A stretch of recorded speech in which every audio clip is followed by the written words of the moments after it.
Programme की इब्तदा में तो सबको रमज़ान मुबारक की मुबारकबाद। अल्लाह पाक इस महीने की बरकत से लोगों की ज़िंदगियों में बेहतरी लाए, पाकिस्तान के हालात बेहतर करे और पाकिस्तान में निज़ाम हुकूमत भी ऐसा लेकर आए जिसमें लोगों को जीने के लिए, सांस लेने के लिए कुछ मौका फराहम हो जाए। आज सुप्रीम कोर्ट के सामने जर्नलिस्टों को हरासा करने के हवाले से एक केस था। तो चीफ़ जस्टिस साहब ने जितने रिमार्क्स दिए सही रिमार्क दिए, लेकिन चीफ़ जस्टिस साहब से बड़ी ताकत तो है कोई नहीं।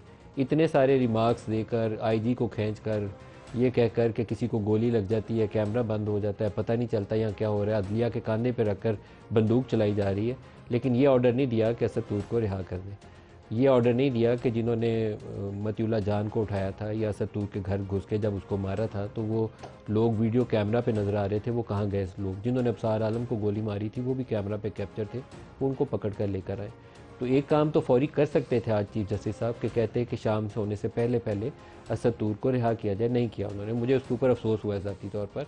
जो जर्नलिस्टों को इस तरह उठा के बंद कर दें या ट्विटर को बंद करके सोचें कि इससे फ़्लो ऑफ इन्फॉर्मेशन बंद हो जाएगा, तो फिर उस मुल्क का अल्लाह ही हाफ़िज़ है। तो हमें अपने कुछ हालात, अपनी आदत, तरीक़ाकार दुरुस्त करने की ज़रूरत है। गैर इंसानी रवैये, इमरान रियाज के साथ जो कुछ हुआ है या अरशद शरीफ के साथ जो कुछ हुआ है, अभी तक वो इंसाफ का तालिब है। उसकी माँ ज़िंदा है अरशद शरीफ की, और वो सुप्रीम कोर्ट की तरफ देखती होगी कि चीफ जस्टिस साहब बड़े दबंग आदमी हैं, सबकी क्लास ले लेते हैं, आईजी को भी लाइन हाजिर कर देते हैं। हमारी Islamabad high court prime minister को बुला के खड़ा कर सकती है, लेकिन अरशद शरीफ के कत्ल के मामले में सबकी ज़ुबान के ऊपर ताले लग जाते हैं। तो ये इंसाफ किसी दिन करना पड़ेगा, या आप अपनी पसंद से खुशी से कर लें या अल्लाह की मर्ज़ी से होगा, लेकिन होगा सही। किसी का खून रायगा नहीं जाता, और ये जिस तरीके से उसको मारा गया था उसका खून भी रायगा नहीं जाएगा।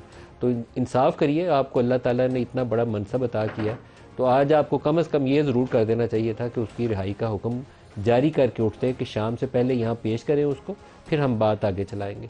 और दूसरा सवाल ये होना चाहिए था कि अरशद शरीफ वाले मामले में क्या पेश रफ्त है। दोनों के ऊपर ज़ीरो प्रोग्रेस है। वफाकी काबीना, नए नाम आगे, हल्फ भी हो गया। सदर साहब आसिफ अली जरदारी साहब सदर बन गया, उन्होंने भी हल्फ उठा लिया।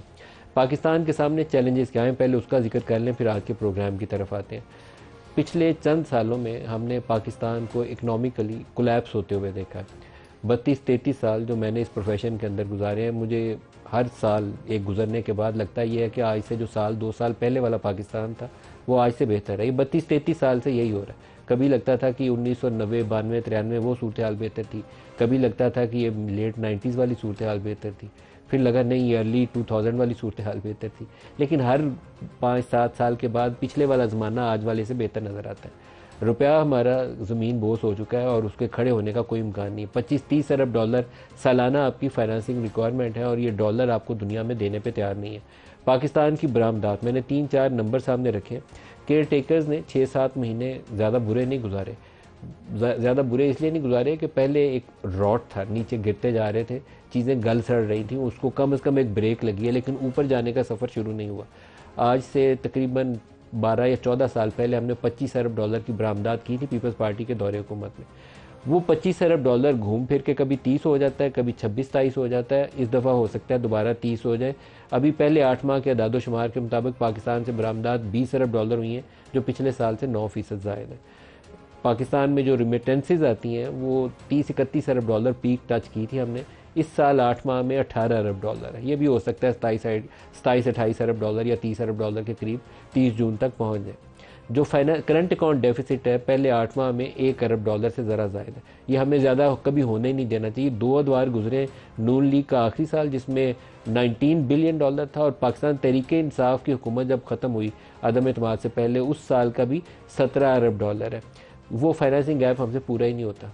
20 अरब डॉलर कहाँ से लाएं, ना आता है तो ना वो पूरा होता है। उसी का खमियाजा आज तक हम भुगत रहे हैं। इन्फ्लेशन जो लेटेस्ट नंबर्स हैं वो 23% है। पहले 32-33% काफ़ी महीने रहा है, अभी 23% के ऊपर है।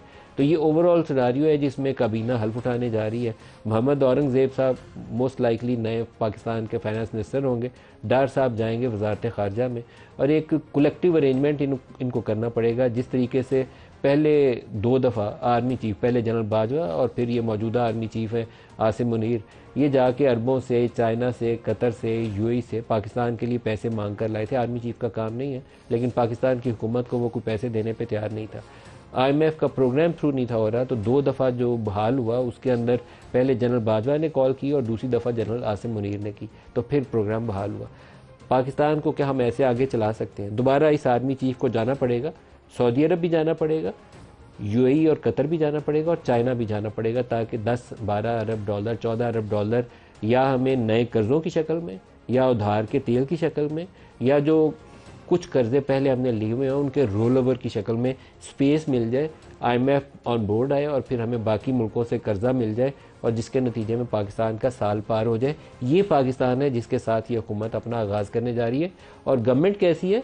एक माइनॉरिटी गवर्नमेंट, जिसके पास अपनी इतनी अक्सरियत भी नहीं है कि कोई एक बिल पास कर ले, उसका इत्तेहादी उसके साथ काबीना में शामिल नहीं है। सदर साहब हैं लेकिन काबीना में हिस्सेदार नहीं है, तो उनको हर दफ़ा एक बिल पास कराने के लिए, छोटी मोशन पास कराने के लिए पहले जाएंगे ऐवान सदर और जाके जरदारी साहब के पाँव को, गोडों को हाथ लगाएंगे, फिर उनकी जमात उनको सपोर्ट किया करेगी। जब तक ये हुकूमत चलेगी ऐसे ही चलेगी, इसके अलावा कोई तरीकाकार नहीं है। और एक टर्म यूज़ की थी पाकिस्तान तहरीक इंसाफ के लिए उस वक्त की अपोजिशन पार्टीज़ ने, जिसे वो कहते थे ये हाइब्रिड रिजीम है, कि सामने तो इमरान है, पीछे से फ़ौज चलाती है। फिर पीडीएम की हुकूमत बन गई तो वो हाइब्रिड प्लस हो गया, क्योंकि सारा कुछ बोझ जो था फ़ौज के ऊपर चला गया था। तो ये जो मौजूदा सेटअप है शहबाज शरीफ का, इसको हाइब्रिड प्लस प्लस कहना चाहिए, क्योंकि ये उसके बगैर चल ही नहीं सकता। इसकी सांसें, हर एक सांस जो है जुड़ी हुई है कि कितनी देर फ़ौज इसको बोझ उठाएगी उतनी देर ये निज़ाम चलेगा। तो आज इसी प्रोग्राम के कॉन्टेक्स्ट में प्रोग्राम का आगाज़ करते हैं।